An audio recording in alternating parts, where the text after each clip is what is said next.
როდესაც რუსი ჯარისკაცები ფრონტის ხაზზე მასობრივად იღუპებიან, პუტინი რუსეთის მასშტაბით საიდუმლო ოფისებში იმალება. რუსული პოლიტიკის დიდი სირაქლემა თავს მყარად ქვიშაში ხობს, რადგან ის სრულ უარყოფაშია იმის მიმართ, რასაც ხედავს. მაშინ როცა კრემლი აღიარებს, რომ უკრაინის ომი წაგებულია, პუტინი რჩება ერთადერთ რუსად, რომელიც სერიოზულად სჯერა, რომ რუსეთს შეუძლია გაიმარჯვოს. ეს რეალობა არ არის. ეს პუტინის მიერ შექმნილი ილუზია, რომელიც გრძელდება მაშინაც კი, როცა უკრაინა ისეთ გიგანტურ რამეს აკეთებს, რომ რუსეთის ყველა გეგმა ინგრევა. ამჟამად უკრაინას უზარმაზარი უპირატესობა აქვს ბრძოლის ველზე და ეს ყველაფერი იმ ტექნოლოგიის შედეგია, რომელიც უკრაინამ წინა პლანზე წამოსწია მას შემდეგ, რაც პუტინმა დაიწყო თავისი შეჭრა. დრონები. კერძოდ უკრაინის საშუალო მანძილის დრონები დიდ ზიანს აყენებენ რუსეთის ძალებს, რადგან ისინი ფრონტის ხაზის მიღმა უთხამენ. ეს თავის მხრივ ანადგურებს რუსეთის ლოგისტიკას, ანადგურებს სარდლობისა და მართვის ცენტრებს და აჩერებს რუსეთს, რომ უკნიდან შეუტიოს უკრაინას. უკრაინამ ამ შესაძლებლობით ისარგებლა. ის იყენებს იმ აშკარა ტექნოლოგიურ სხვაობას, რაც მას და რუსეთს შორის არსებობს, რათა კონტრშეტევები განახორციელოს და რუსების ზურგში ქაოსი გამოიწვიოს, რაც ერთნათელ ფაქტამდე მიდის. უკრაინა ახლა იმ საუკეთესო პოზიციაშია, რომელშიც თითქმის 1 წლის განმავლობაში არ ყოფილა. ეს უკრაინის პრეზიდენტ ვოლოდიმირ ზელენსკის თქმითაა, რომელმაც 3 აპრილს განაცხადა, რომ დიდი ბრიტანეთის წყაროების მიერ მიწოდებულმა დაზვერვამ აჩვენა, რომ ფრონტის ხაზზე არსებული მდგომარეობა უკრაინისთვის ახლა ისეთივე კარგია, როგორიც დიდი ხანი არ ყოფილა. სვათაშორის 4 შაბათს იყო ანგარიში ჩემი დაზვერვისგან და ანალიზი ბრიტანეთის დაზვერვისგან. მე მივიღე MI6-ის შეფასება ჩვენი ფრონტის ხაზზე არსებულ მდგომარეობაზე. კერძოდ, რომ ამჟამინდელი მდგომარეობა უკრაინისთვის საუკეთესოა ბოლო 10 თვის განმავლობაში, განაცხადა ზელენსკიმ. საშუალო მანძილის დრონები სწორედ ამის მთავარი მიზეზებია. კრემლშიც და რუსეთის სამხედრო კომპლექსშიც ბევრია ისეთი, ვინც ცდილობს პუტინის გაფრთხილებას, მაშინაც კი როცა რუსეთის პრეზიდენტი ყურებში თითებს ძლიერად იდებს. ამ გაფრთხილებებს და პუტინის ბოდვით მდგომარეობას მალე დაუბრუნდებით. ჯერ კი ომის კვლევის ინსტიტუტი, ანუ ISW, ადასტურებს შეფასებას, რომ ამჟამად უკრაინის დრონები დომინირებენ ცაზე. აპრილის 10-ის პოსტში X-ზე ISW-მ განაცხადა, რომ რუსული და უკრაინული წყაროები, როგორც ჩანს, ადასტურებს ბრძოლის ველიდან მიღებულ ინფორმაციას, რომ უკრაინულმა ძალებმა დრონების მხრივ უპირატესობა მოიპოვეს რუსულ ძალებთან შედარებით. ISW ამატებს, რომ ეს უპირატესობა რუსეთის გაჩერებული გაზაფხულის შეტევის და უკრაინის წარმატებული კონტრშეტევების შესაძლებლობის საფუძველშია. უკრაინის ბოლო წარმატებების მთავარი მიზეზი, როგორც ჩანს, არის დარტყმების რაოდენობის ზრდა რუსეთის საჰაერო თავდაცვის სისტემებზე, რამაც თავის მხრივ უსაფრთხო საჰაერო კორიდორები გახსნა და საშუალება მისცა იმ საშუალო მანძილის დრონების შეტევებს, რომლებზეც ადრე ვახსენეთ. ატლანტიკური საბჭო ამატებს, რომ დრონების ფრონტზე წლების განმავლობაში ერთმანეთის საპასუხოდ ბრძოლების შემდეგ უკრაინამ საბოლოოდ გადაუსწრო რუსეთს. მოკლე და გრძელდი სტანციურ დარტყმებს დაემატა შეტევები პუტინის ძალებზე ახლო ზურგში, რაც ნიშნავს, რომ უკრაინას შეუძლია დაფაროს ის მანძილი, რომელიც იმ დაახლოებით 20 კილომეტრს მიღმაა, რასაც მისი FPV დრონები ფარავენ უკრაინის ვრცელ სასიკვდილო ზონებში. და იმ 300 კილომეტრზე ან მეტზე წინ, რომელსაც უკრაინის გრძელდისტანციური დრონები დაფარავენ დარტყმებისთვის თავად რუსეთის ტერიტორიაზე. კიდევ ერთხელ, ეს ყველაფერი ტექნოლოგიებია. უკრაინის ტექნოლოგია უკეთესია ვიდრე რუსეთის ტექნოლოგია. და ეს არის ამბავი, რომელსაც პუტინი უბრალოდ ვერ აიტანს. ეს არღვევს ნარატივს, ანადგურებს პროპაგანდას. მაგრამ ციფრები არ ტყუიან და ისინი ყველაფერს ამბობენ, რაც საჭიროა ითქვას რუსეთის შეტევაზე ამჟამად. იანვრიდან მოყოლებული უკრაინის საშუალო მანძილის დარტყმების რაოდენობა თითქმის გასამაგდა. მოხსენებების მიხედვით იანვარში 91 დარტყმა განხორციელდა. თებერვალში უკრაინამ გამოიყენა 61 საშუალო მანძილის დრონი, ხოლო მარტში უკრაინამ რუსეთის მიმართულებით გაუშვა 115 ახალი საბრძოლო იარაღი. ეს საშუალო მანძილის დარტყმები იმ 11,000 საბრძოლო მისიის ნაწილია, რომელსაც უკრაინის შეიარაღებული ძალების მთავარსარდალი ალექსანდრე სირსკი ამბობს, რომ ახლა უკრაინის უპილოტო სისტემების ძალები ყოველდღიურად ახორციელებენ. ეს არის უპილოტო აპარატების შეუკავებელი დომინირება და მარტი ამ ყველაფრის პიკი იყო ამ დროისთვის.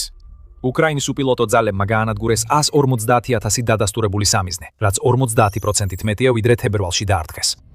და ახალი რიცხვები კვლავაც ჩნდება. უკრაინის საშუალო მანძილის დარტყმებმა გაანადგურა რუსეთის 153 საწყობი და ლოგისტიკური ობიექტი, სივსკი დასწენს. უკრაინის უპილოტოების უპირატესობის შედეგად კიდევ 52 რუსული სამეთაურო პუნქტი დაეცა, ასევე 20 ნავთობის, გაზისა და ენერგეტიკული ინფრასტრუქტურის ობიექტი ქვეყნის ახლო ზურგში. ეს რიცხვები უარყოფილი არ უნდა იყოს და ბევრისთვის რუსეთში ასე არც არის. მიუხედავად იმისა, რომ პუტინი ცდილობს თავი ქვიშაში ჩარგოს, კრემლში განგაშის ზარები რეკავს. რუსული იერარქია ხედავს იმ კატასტროფას, რაც ვითარდება, თუნდაც პუტინს არ სურდეს ამის დანახვა და ისინი ცდილობენ გააფრთხილონ იგი. როგორც RBC უკრაინა 10 აპრილს ითხოვინებოდა, არანაკლებ ანდრეი ბელიუსოვი, რომელიც 2024 წლის მაისიდან რუსეთის თანთავდაცვის მინისტრია და ეს თანამდებობა პუტინის მიერ სერგეი შოიგუს გადაყენების შემდეგ დაიკავა, ცდილობს პუტინს აუხსნას რა ხდება. ბელიუსოვის თქმით, უკრაინაში დრონების მდგომარეობა ახლა კრიტიკულია, რადგან უკრაინამ მიაღწია იმ დონეს, სადაც მას როგორც ტექნოლოგიური, ასევე რაოდენობრივი უპირატესობა აქვს რუსეთის ძალებთან შედარებით. Starlink-ის დაკარგვამ როგორც ჩანს, ასევე შეამცირა რუსეთის დრონული დარტყმების ეფექტიანობა ოკუპირებული ტერიტორიებიდან. და უკრაინამ შეიმუშავა ახალი თაობის აღჭურვილობა, რომელიც სრულიად განსხვავებულია იმისგან, რაც რუსეთს ოდესმე უნახავს. რუსეთი ძირითადად მოუმზადებელია იმ უფრო დახვეწილი სისტემების წინააღმდეგ, რომელსაც უკრაინა იყენებს და კრემლიც ამას კარგად იცის. კაცი, რომელიც თავად პუტინმა დანიშნა ასეთი პრობლემების აღმოსაჩენად და მათი გადაჭრისთვის, ხმამაღლა ყვირის ამაზე, მაგრამ პუტინი უბრალოდ არ უსმენს. ბელიუსოვი ამ ყველაფრით რეალურად ამბობს, რომ ომი როგორც ახლა რუსეთმა უკვე წააგო, თუ პუტინი ვერ გააკეთებს რამეს იმის გარდა, რომ ქვეყნის ჯარისკაცები იმ ხორცსაკებში გაატაროს, რომელიც თავად შექმნა. მაგრამ თუ ბელიუსოვი ცდილობს მშვიდად აცნობს პუტინს ეს ამბავი, რუსეთში არიან სხვებიც, რომლებიც ბევრად უფრო გაბრაზებულები არიან. ესენი სამხედრო ბლოგერები არიან. და მათ ბევრი აქვთ სათქმელი რუსეთის კამპანიის მდგომარეობაზე უკრაინაში ამჟამად. თუ პუტინი ასე დაკავებული არ იქნებოდა რეალობისგან თავის მოშორებით, ის დაინახავდა, რომ ბოლო 4 წლის განმავლობაში სამხედრო ბლოგერები მუდმივი პატრიოტული მლიქვნელობიდან ღია კრიტიკაზე გადავიდნენ რუსეთის შეჭრის მიმართ. ეს ბლოგერები არ ამბობენ, რომ შეჭრა საერთოდ არ უნდა მომხდარიყო. ამის ნაცვლად ისინი ხშირად ირიბადებებნებიან პუტინს, რომ შეჭრა წარუმატებელი აღმოჩნდა მუდმივი სამხედრო არაკომპეტენტურობის გამო. პროფესიონალი პროპაგანდისტები მთელ რუსეთში ახლა პუტინის წინააღმდეგ გამოდიან. ალექსეი ჩიდაევი, რომელიც ხელმძღვანელობს უშკუნიკის დაწესებულებას, რომელიც პასუხისმგებელია რუსეთის დრონების განვითარების დიდ ნაწილზე, იქამდე რომ პუტინის ქებადიდების გარეშე პირის გაღებაც კი უჭირდა, ახლა უკვე მთლიანად რუსულ საზოგადოებას აკრიტიკებს. რუსეთმა ფეოდალიზმი ჩააშენა საკუთარ საზოგადოებაში, ამტკიცებს ჩიდაევი. და ეს ჩამორჩენილი აზროვნება ერთდროულად ართმევს მოქალაქეებს უფლებებს და კეტავს იმგვარი ინოვაციების გზას, რომლებიც რუსეთს მისცემდა საშუალებას უკრაინის ტექნოლოგიურ პროგრესს ფეხი აუწყოს. სხვა კრიტიკოსებს შორისაა სამხედრო ბლოგერი რაიბარი, რომელსაც ტელეგრამზე დაახლოებით მილიონი გაუნწერი ხავს. ის და მისნაირები ახლა ამბობენ, რომ რუსეთის შეტევა უკრაინაში ჩიხში შევიდა. ისინი მობილიზაციის შესაძლებლობას ეწინააღმდეგებიან. ამტკიცებენ, რომ ეს ამჟამინდელ ვითარებაში უაზრო იქნება და კიდევ უფრო, პუტინის გენერლებს ფრონტზე ადანაშაულებენ იმაში, რომ რეალობას უმალავენ მას, რათა რუსეთის პრეზიდენტმა გააგრძელოს დაკარგულად ცურვა თავისი ილუზიების ზღვაში. ტაქტიკას მეთაურებს და თავად იმ რუსეთს, რომელიც პუტინმა შექმნა, ღიად აკრიტიკებენ კრემლის მხარდამჭერები. ეს მხარდამჭერები ამას პუტინისადმი ბოროტი განწყობით არ აკეთებენ. მისი ავტორიტარიზმია ის, რაც მას ძალაუფლებაში ამყოფებს. ისინი სურთ, რომ პუტინმა ბრძოლის ველზე არსებული რეალობა აღიაროს და შესაძლოა გააცნობიეროს, რომ ტაქტიკა, რომელმაც უკვე 1.3 მილიონზე მეტი მსხვერპლი გამოიწვია და კიდევ ბევრს გამოიწვევს, მაშინაც არ მუშაობდა და ახლა მით უმეტეს არ იმუშავებს, როცა უკრაინის დრონების უპირატესობა ასეთი მასშტაბურია. უკვე დაიწყო ცვლილებები რუსეთისთვის. მაგრამ სიტუაცია კიდევ უფრო გამწვავდა. როდესაც უკრაინა იყენებს ტექნოლოგიურ უპირატესობას ფრონტზე, ზუსტად იგივეს აკეთებს ზურგშიც. უკრაინისთვის თავდაცვა ისეთივე ეფექტურია, როგორც შეტევა და მალე აგიხსნით, რას ნიშნავს ეს ზუსტად. მანამდე მცირე შენიშვნა. თქვენ უყურებთ სამხედრო შოუს. ამ ტიპის ანალიზი კიდევ ბევრია, ასე რომ გამოიწერეთ არხი, რათა არ გამოგრჩეთ არც ერთი ვიდეო. თავდაცვით ფრონტზე უკრაინის დრონების უპირატესობა ისეთივე კრიტიკული ხდება, როგორც მისი შეტევითი უპირატესობა. უკრაინული ჩამჭერი დრონები, რომლებიც იაფი და უკიდურესად ეფექტურია, უფრო მეტ რუსულ შორმანძილზე მოქმედ თავდასხმით დრონს ანადგურებენ ვიდრე ოდესმე. კიდევ ერთხელ ციფრები ატყუიან. უკრაინამ იანვარში რუსეთის 2975 დრონი ჩამოაგდო. ეს რიცხვი თებერვალში 3679-მდე გაიზარდა. შემდეგ კი რაკეტასავით აიწია ზემოთ.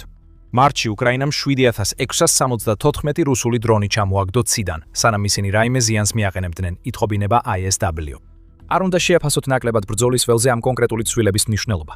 თავარი მიზეზი, რის გამოც რუსეთი უკრაინაზე ამდენ დრონს უშვებს, სწორედ ისაა, რომ მიაღწიოს იმას, რასაც ახლა უკრაინა აკეთებს რუსეთის ძალების წინააღმდეგ.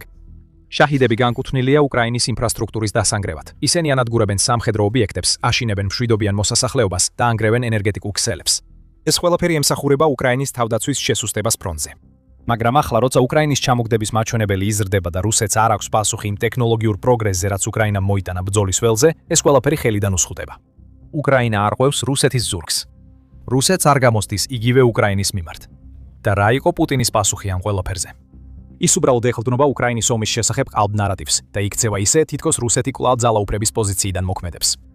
ეს ჩვენ ვნახეთ სულ ახლახანს, 7 აპრილს, როდესაც გავრცელდა ინფორმაცია, რომ უკრაინამ უპილოტო ტექნოლოგიებში რუსეთს გაუსწრო. პუტინმა პრობლემის მოსაგვარებლად არსებითი არაფერი გააკეთა. ის ნამდვილად არ ცვლის რუსეთის ტაქტიკას. ხოლო 11 აპრილამდე 24 საათში რუსეთმა 1440 ჯარისკაცი დაკარგა, ასე რომ ცოცხალი ძალა კვლავ უკრაინის დრონების სამიზნეა. არა, ვლადიმერ პუტინმა ამ ყველაფერზე მხოლოდ სუსტი გაფრთხილება გაუგზავნა ბალტიისპირეთის ქვეყნებს, რომლებიც მისი აზრით უკრაინას ეხმარებიან რუსეთის წინააღმდეგ გრძელდისტანციური დრონების კამპანიაში. რუსეთის მხრიდან გაჟღერდა ბუნდოვანი მუქარები, რომ თუ ესტონეთი, ლატვია და ფინეთი უკრაინას მისცემენ უფლებას თავიანთი საჰაერო სივრცე გამოიყენოს რუსეთის ბალტიის ზღვის ნავთობის ინფრასტრუქტურაზე, გრძელდისტანციური დათმებისთვის, ამას პასუხი მოხვება. უკრაინა ამას აქტიურად აკეთებს. რუსეთის ორი მთავარი ბალტიის პორტი მარტის ბოლოსა და აპრილის დასაწყისში დაიხურა. მას შემდეგ რაც უკრაინის დრონებმა ისინი რამდენჯერმე დაარტყეს. მაგრამ ეს ერთადერთია, რაც პუტინს შეუძლია. ის ისევ იმავე მუხარებს ისვრის, რასაც ყოველთვის აკეთებს, მაშინ როცა სრულად ვერ ხვდება და უგულებელყოფს რეალურ პრობლემას, რომელიც მის წინაშე დგას. საქმე არ არის იმაში, რომ ბალტიის ქვეყნები უკრაინას ეხმარებიან და პუტინს ამის გამო უნდა ეშინოდეს. მისი საკუთარი შეგნებული ილუზიები ბევრად უფრო დიდი პრობლემაა. და ამ ილუზიებს შორის მთავარი არის ის აზრი, თითქოს რუსეთს შეუძლია მოიგოს ომი, რომელიც პუტინმა დაიწყო. აპრილის 9-ში რობერტ ფოქსმა, რომელიც ბრიტანული გამოცემა The Standard-ის თავდაცვის რედაქტორია, აღწერა პუტინის უარი რეალობის მიღებაზე. ისინი ღმად უტყამენ რუსეთს და ეს რეალურ ზიანს ატენებს, ამბობს ფოქსი უკრაინაზე საუბრისას და ამატებს. მაგრამ პრობლემა ისაა, რომ მიუხედავად იმისა, რომ ეს ზიანი უკვე რუსულ გაზეთებშიც ხვდება, თავად პუტინი სრულ უარყოფაშია. აი ასეა. მიუხედავად იმისა, რომ რუსული მედია, ქვეყნის სამხედრო ბლოგერები და თვით მისი თავდაცვის მინისტრიც კი აფრთხილებენ მას, პუტინი არავის უსმენს. ის სწრაფად ხდება ერთადერთი რუსი, რომელიც ჯერ კიდევ სჯერა, რომ ეს ომი შეიძლება მოიგონ. მაშინ, როცა თვით კრემლიც კი ეუბნება მას, რომ უკრაინაში მდგომარეობა კრიტიკულია. ახლა კითხვა ისა, რამდენ ხანს შეძლებს პუტინი უარყოფაში დარჩენას, როცა მის გარშემო ყველაფერი ინგრევა. მარტში რუსეთის თვიური დანაკარგების მაჩვენებელი 29%-ით გაიზარდა და რეკორდულ 35351-ს მიაღწია. ამ დანაკარგების 96% კი დრონების მიერ იყო გამოწვეული. იმავე თვეში რუსეთმა ასევე მოხსნა რეკორდი ერთ დღეში ყველაზე მეტი დანაკარგის მხრივ. 2026 წელს, როდესაც 17 მარტს 1710 ჯარისკაცი დაკარგა. მაგრამ ჩვენ ვიცით, რომ ბრძოლის ველზე სიკვდილი პუტინზე შთაბეჭდილებას არ ახდენს, თუნდაც ეს რიცხვები ასეთი მაღალი იყოს. ის თავის ჯარისკაცებს როგორც საზარბაზნე ხორცს ისე ეპყრობა, ასე რომ ისინი ზუსტად იმას აკეთებენ, რასაც მისგან ელოდება. რაც შეიძლება პუტინის ყურადღებას მიიპყრობს, არის უკრაინის ქმედებები რუსეთის ბალტიის პორტებში. ნავთობის ფასების ზრდით გამოწვეული თითქმის 1 მილიარდი დოლარის მოსალოდნელი შემოსავალი, რომელიც ირანში ოპერაცია ეპიკური რისხვის შემდეგ გაჩნდა, კრემლს ხელიდან წაართვეს ბალტიის პორტებზე განხორციელებულმა დრონების იერიშებმა. პუტინი უკვე თავის მტრებისგანაც კი იღებს გაფრთხილებებს, რომ დროა შეწყვიტოს ომი, რომელსაც ვერ მოიგებს. საფრანგეთის ევროპისა და საგარეო საქმეთა მინისტრმა ჟან-ნოელ ბარომ პუტინს ზუსტად აუხსნა რა ელოდება მას, ოდესაც ევროკავშირმა მარტში ახალი სანქციების პაკეტი გამოაცხადა. ეს არის რეალობა, ასე რომ ვლადიმირ პუტინმა ფაქტებს უნდა შეხედოს. აგრესიის ომი, რომელშიც მან თავისი ქვეყანა ჩაითრია და რომლის გამოც ის შეიძლება დასუსტდეს და დისკრედიტივდეს, უნდა შეწყდეს. ეს არის სტრატეგიული, პოლიტიკური და ეკონომიკური მარცხი, რომელიც დაუყოვნებლივ უნდა დასრულდეს. ბარომ ეს თქვა, როცა მან ხაზი გაუსვა რუსეთის მარცხს არა მხოლოდ უკრაინაში, არამედ მთელ მსოფლიოში. აფრიკაში ბარო ამბობს, რომ ევროპული კავშირი ახლა რუსეთზე 200-ჯერ მეტ ინვესტიციას ახორციელებს. ეს გავლენის სფეროა, რომელიც პუტინს ხელიდან ხელხდება და ნუსხდება. ნიკოლას მაჯუროს, ალი ხომენეს და ბაშარ ალ-ასადის დანაკარგებმა ვენესუელაში, ირანსა და სირიაში შესაბამისად კიდევ უფრო მეტი დარტყმა მიაყენა რუსეთის გლობალურ გავლენას. პუტინი ინგრევა როგორც გლობალურ არენაზე, ასევე უკრაინაშიც. ნამდვილად პუტინმა ვირაცას მაინც უნდა მოусმინოს. მისი საკუთარი მინისტრები, რუსი სამხედრო ბლოგერები, უცხოელი მინისტრები, აალებული ნავთობი, დაღუპული რუსი ჯარისკაცები, ხრელი რუსეთის საბანკო ბალანსში, უკრაინის საშუალო რადიუსის დრონების ზუზუნი, როცა ისინი კიდევ უფრო მეტ ობიექტს ანადგურებენ ახლო ზურგში. ამ ყველაფრიდან მაინც ერთმა უნდა შეძლოს პუტინის უარყოფის გარღვევა, რომ გააცნობიეროს. ის გამარჯობა, რომელიც ოდესღაც უკრაინის ომში წარმოედგინა, ახლა უკვე შეუძლებელია. ასე გინდა იფიქრო, არა? მაგრამ პუტინი ისევ თავის ილუზიაშია ჩაკეტილი და ეს აიძულებს ისეთ ნაბიჯებს გადადგას, რომლებიც მას ძალაუფლების გამოვლინებად ეჩვენება, მაგრამ სინამდვილეში სასუწარკვეთის ნიშანია ყველასთვის, ვინც ყურადღებას აქცევს რუსეთის მრავალ მარცხს უკრაინაში. როცა პუტინმა 2025 წლის ბოლოს რუსეთში საახალწლო მიმართვა გააკეთა, მან რუს ხალხს უთხრა, რომ მას და შესაბამისად მათაც უნდა ეჯერათ რუსეთის არმიისა და მისი გამარჯვების. ეს იმ დროის ახლოს იყო, როცა რუსეთი თითქოს იპყრობდა ტერიტორიებს, რომლებიც სინამდვილეში არ ეკალა. 2026 წლის განმავლობაში, როცა უკრაინის დრონების უპირატესობა უფრო აშკარა გახდა, პუტინი მაინც ცდილობს შეინარჩუნოს დაშლადი ნარატივი რუსეთის გარდაუვალი გამარჯვების შესახებ. ეს მარტის ბოლოსკენ ვიხილეთ, რომელიც როგორც გახსოვთ, 2026 წელს რუსული დანაკარგებისთვის რეკორდული თვე იყო. პუტინმა იმ მასშტაბური სიკვდილიანობის საპასუხოდ, რომელიც მისმა მოძველებულმა ტაქტიკამ მისივე ჯარისკაცებში გამოიწვია, უკრაინას ორთვიანი ვადა მისცა, რომ დონბასიდან გასულიყო. რა მოხდება თუ უკრაინა უარს იტყვის? რუსეთი თავს დაესმება და როგორღაც გაიმარჯვებს. საერთოდ როგორ აპირებს ამას რუსეთი, როცა მარტში დაწყებულმა გაზაფხულის შეტევამ რეალური წარმატება ვერ მოიტანა და უკრაინა საშუალო მანძილის დრონებით რუსულ ზურგს ანადგურებს, ეს არავინ იცის. რაც შეეხება ამ შეტევას, 25 მარტს United 44 მედიამ შეაჯამა, როგორ მიდის საქმე პუტინისთვის სინამდვილეში. მან აღნიშნა, რომ უკრაინამ მხოლოდ 3 დღეში 1 კვირის რუსი ახალწეულების რაოდენობა გაანადგურა, რაც განსაკუთრებით გამოიკვეთა იმ რეკორდული 1710 მსხვერპლით ერთ დღეში, რომელზეც ადრე ვახსენეთ. ეს არის გაზაფხულის შეტევის რეალობა, პუტინის პაწისების არეულ-დარეული ჟლეტა, როცა ისინი ფრონტზეც და ზურგშიც მძიმე დათმებს იღებენ.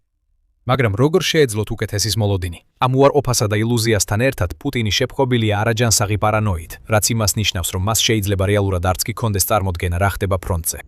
ეს არის ადამიანი, რომელიც არ ეკენებს მობილურ ტელეფონს ან ინტერნეტს, როგორც Business Insider-მა გამოავლინა 2023 წლის გამოძიებაში, სადაც ასევე ითქვა, რომ პუტინი ბრძოლის ველის შესახებ ინფორმაციას მხოლოდ მაშინ იღებს, თუ მას მისი უახლოესი წრის წევრები მიაწვდიან. პუტინმა თავის ირგვლივ ინფორმაციული ვაკუუმი შექმნა და ვინც ამ ვაკუუმში შეღწევას ცდილობს, როგორც წესი დიდხანს ვერ ჩერდება მამის გვერდით. უი ბატონო ბელუსოვ. ალბათ არ უნდა ყოფილიყავით ასე გულახდილი რუსეთის დრონების ტექნოლოგიების მდგომარეობის შესახებ. შეიძლება ფანჯრიდან გადმოვარდნა გელოდებოდეთ მომავალში. ან თუ გაგიმართლათ, გამოგონილი კორუფციის ბრალდება იმ ადამიანისგან, რომელიც თავად ახალისებს კორუფციას კრემლში. კიდევ უფრო მეტი ჭორია, რომ პუტინმა რუსეთის ოლიგარქებს მიმართათ ხომით. პირდაპირ დაეფინანსებინათ ომი უკრაინაში. თუმცა პოლიტიკოს ინფორმაციით პუტინმა ეს ჭორები უარყო. თუმცა ეს მაინც აჩვენებს, რომ მას მაინც რაღაც დონეზე ესმის, რამდენად ცუდად წარიმართა ომი. რუსეთს არ უნდა დასჭიროებოდა მეტი ფულის თხოვნა სამხედრო ოპერაციისთვის, რომელიც რამდენიმე დღეში უნდა დასრულებულიყო, მაგრამ უკვე 4 წელია გასული და სიტუაცია მხოლოდ უარესდება რუსეთისთვის. პუტინის სრული უარყოფა იმისა, რაც უკრაინაში ხდება, ნიშნავს, რომ ომი წაგებულია. რუსეთი ვეღარ გადალახავს უკრაინის დრონების უპირატესობას და პუტინის გარშემო ბევრი ხმა, რომელსაც რუსეთის ლიდერი უბრალოდ უგულოგულებელყოფს. ჩვენ ამ ვიდეოში რამდენიმე მათგანი გამოვკვეთეთ, მაგრამ კიდევ ბევრია. უკრაინის საბრძოლო სტრატეგია კრემლში ბევრად მეტ განგაშის ზარს იწვევს, ვიდრე აქ ვისაუბრეთ და ყველაფერს ამაზე შეგიძლიათ გაეცნოთ ჩვენს ვიდეოში. თუ ეს ვიდეო მოგეწონათ, აუცილებლად გამოიწერეთ არხი, რომ არ გამოტოვოთ, რას შემოგთავაზებთ შემდეგ The Military Show-ში. და როგორც ხორცხოვალთვის, მადლობა ყურებისთვის.